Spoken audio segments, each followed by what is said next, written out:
катнашып, күп тапкырлар призны урыннар һәм җиңү шатлыгы белән кайттылар. Парад Победы открывает детский духовой оркестр под руководством Фатхуллина Айдара Альбертовича. Ансамбль занимает призовые места во многих республиканских и всероссийских конкурсах, раскрывает свои таланты и получает традиционные награды.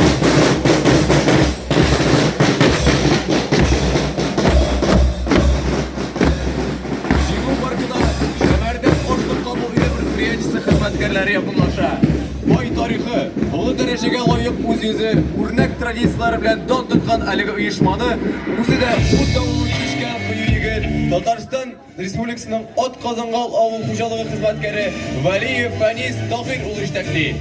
Акционерлар җәмгыяте Шәмәрдән ашлык кабул итү оешмасында бүгенге көндә барлыгы 54 кеше эшли. Оешма бердәм булып яңа яулы үрләр яулый. Һәрбер кеше үз эшләрен профессиональ төгәллек белән башкара. Оешма район күләмендә үткәрелгән барлык спорт ярышларында һәм культура масса чараларында актив катнашып, алдынгы урыннар яулый. 2022 елда Татарстан Республикасының Суныш районыннан 61 мең тонна ашлык сатылган кабул ителгән. Ярышлар якты, киләчәге нык. Бәйрәм белән! Сияет солнце!